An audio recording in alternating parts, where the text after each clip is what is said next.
Buenos días, profesor. El día de hoy le voy a hablar acerca del crecimiento económico mundial de los años 1961 y 2001. Bueno, durante estas 4 décadas el PBI real per cápita aumentó en muchos países, pero no de forma igualitaria. En Estados Unidos se mantuvo como el país con mayor ingreso por persona y sirvió como punto de comparación, se podría decir, para analizar si otros países lograron cerrar la brecha. Bueno, les voy a presentar países desarrollados. Bueno, Estados Unidos se encuentra en primer lugar, ya que fue el país con el mayor PBI per cápita durante todo el periodo. Luego, a continuación, tenemos a Canadá, ya que Canadá creció de forma sostenida y casi alcanzó el nivel de Estados Unidos, mostrando una clara convergencia. Y de ahí tenemos Europa Occidental.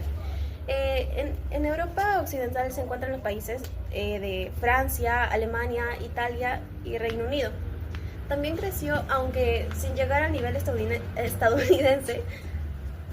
Bueno, luego tenemos a Japón, el cual tuvo un crecimiento acelerado hasta los años 80, superando a varios países europeos, pero luego se estancó en los años 90. Ahora les voy a hablar sobre, se podría decir, el resto del mundo. Bueno, encontramos en México, Centro y Sudamérica. Su PBI per cápita disminuyó en comparación con Estados Unidos, pasando de representar el 30% al 20% del nivel estadounidense entre los años 1980 y 2001. Bueno, de ahí tenemos lo que es África, el que mostró un crecimiento muy débil, se podría decir, ya que su PBI per cápita cayó del 10% al 6% del nivel de Estados Unidos, quedando aún más rezagada. Luego tenemos a Europa Central, ya que se puede decir que sufrió una crisis tras la caída del bloque soviético, pero en los años 90 tuvo una leve recuperación a pesar de eso, la brecha con Estados Unidos sigue siendo muy amplia. Bueno, como conclusiones tenemos que solo Canadá y algunos países europeos lograron acercarse al nivel de vida de Estados Unidos. De ahí también podemos inferir que Japón tuvo un desempeño notable hasta que su economía se estancó. Se podría decir también que la mayoría de los países en desarrollo no solo no cerraron la brecha, sino que en muchos casos se alejaron más. El crecimiento económico global fue desigual y la convergencia solo ocurrió en un grupo reducido de economías avanzadas. Bueno, eso sería todo. Gracias. Imaginen que somos un país. ¿Qué nos hace crecer? No es magia, son 3 ingredientes que el libro nos explica y que yo veo en mi vida diaria. Hoy les voy a contar cómo funciona y con los ejemplos, los 3 motores del crecimiento. Capital físico, las 3 herramientas que usamos. Cuando mi papá me presta su taladro, en vez de un martillo, arreglé mi mueble en 10 minutos y no en 2 horas. Eso es capital físico mejorado, mi productividad. Los astilleros Liberty redujeron el tiempo para hacer barcos de 1.2 millones de horas a 500.000, solo con mejoras máquinas y organización. Capital físico, los que sabemos hacer, como ejemplo sería cuando mi hermana estudió diseño gráfico, antes hacía logos por Paint, ahora con Photoshop ganan el triple. Eso es la educación transformándose en dinero. El capital humano es la fuente fundamental del crecimiento, como la escritura que permitió contratos y comercio. Tecnología. Inventos que cambiaron el juego, como sería como ejemplo, cuando la tecnología hace 20 años, mi tío tenía una tienda de discos, hoy Spotify existe. No es que trabajemos más horas como en la tecnología, así, ya que la tecnología en sí va como que mejorándose constante el tiempo. Como un ejemplo sería los gráficos que se muestran en la página 555, cuando Estados Unidos creció más cuando invirtió en tecnología, como en los 90 con internet. La regla del 3/3 de Solow, que nos dice si duplicamos máquinas como el queso, las máquinas representan el queso. La pizza, que solo crece un 33%, el 67% extra viene de la tecnología pepperoni y saber usarla, como dominar el horno. Ejemplos que conectan con todo. Los barcos Liberty versus Rappi, los obreros mejoran con práctica, como repartidores de Rappi que apenas las rutas más rápidas. Al principio se tardan, pero con experiencia y una buena app tecnología entrega en minutos.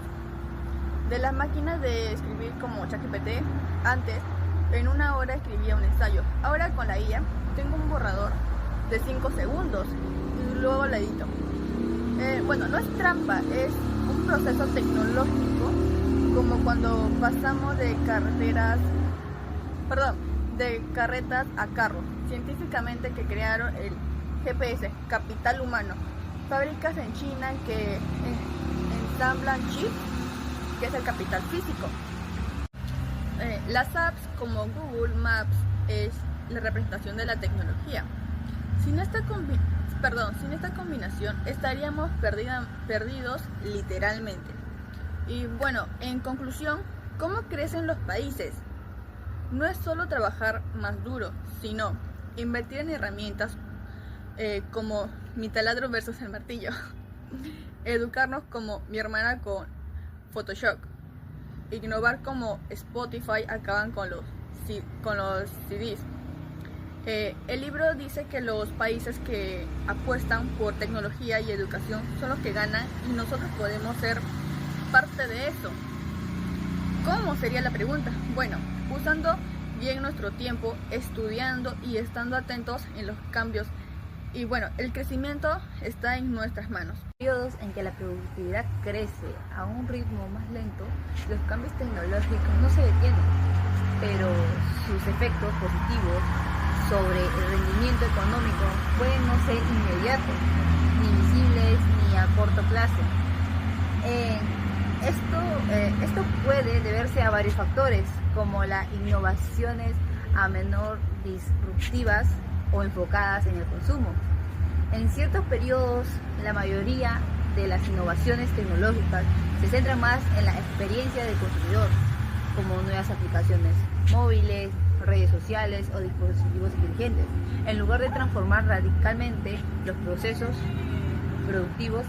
Ejemplo, el auge de las aplicaciones como TikTok, Instagram, supuso grandes cambios culturales de consumo, pero su impacto en la productividad laboral o industrial fue limitado en comparación con tecnologías como la automatización o la inteligencia artificial en las fábricas.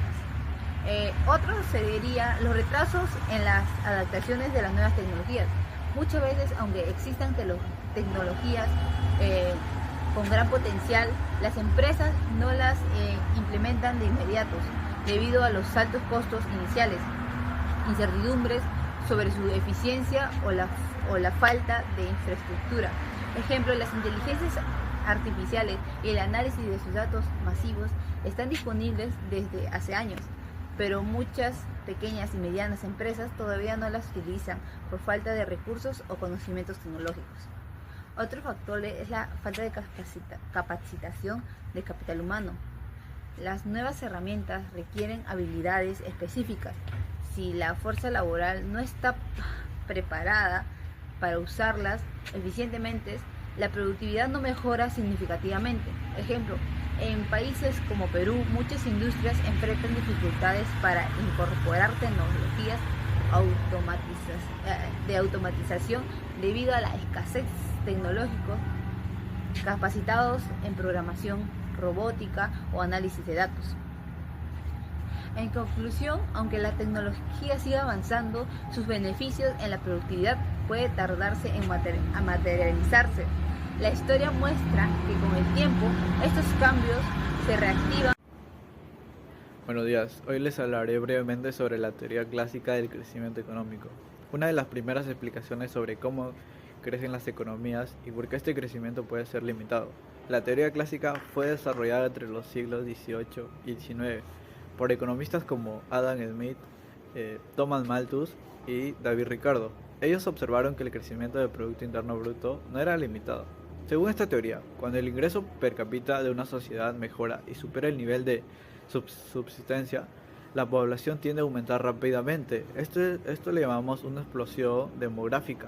Sin embargo, este crecimiento de la población no es positivo desde el punto de vista clásico, ya que implica que más personas deberán repartirse los mismos recursos. Como consecuencia, los salarios bajan, la producción por persona disminuye y la sociedad regresa a un nivel de vida básico o de subsistencia, es decir, el progreso económico se frena. El economista Thomas Malthus fue el más conocido en este enfoque. Él sostenía que la población crece en forma geométrica mientras que los alimentos solo crecen en forma aritmética. Esto significa que tarde o temprano la población superará la capacidad de producción de alimentos, generando pobreza, hambre y migraciones masivas. De hecho, en Europa, especialmente en Gran Bretaña, entre 1750 y 1830 la población creció rápidamente, lo que llevó a muchas personas a emigrar a países como Estados Unidos o Australia. En conclusión, la teoría clásica del crecimiento afirma que el crecimiento económico no puede mantenerse en el largo plazo si no se controla el crecimiento poblacional. Aunque esta visión fue superada por teorías más modernas, hoy en día sigue siendo importante porque nos recuerda que el desarrollo económico tiene límites si no se acompaña de una buena gestión de recursos y del crecimiento demográfico. Gracias. Durante muchos años, miles de estudiantes chicos viajaron al extranjero, especialmente a Estados Unidos, para estudiar y trabajar. Uno de ellos fue Song He-Jin, quien salió de China en 1989 tras los trágicos sucesos de la plaza de Tiananmen. Luego de tener un doctorado y trabajar exitosamente en Estados Unidos, Jin decidió regresar a su país buscando nuevas oportunidades. Este caso refleja una tendencia creciente, los llamados cerebros fugados. Está regresando a China, atraídos por el desarrollo económico desde 1978. Cuando China abrió su economía al mundo, muchos jóvenes se fueron a estudiar afuera. Sin embargo, antes no querían regresar porque en China había pocas oportunidades y el nivel de vida era más bajo que en Estados Unidos. Pero la situación ha cambiado. A medida que China se convierte en potencia económica, más profesionales calificados están regresando. Por ejemplo, de los 320.000 chinos que estudiaron en el extranjero, en 2 décadas, alrededor de 140.000 ya han vuelto, es decir, un 13%. Además, el gobierno chino está impulsando políticas para que los que regresan puedan emprender. Les ofrece subsidios, descuentos fiscales y apoyo para abrir empresas. Gracias.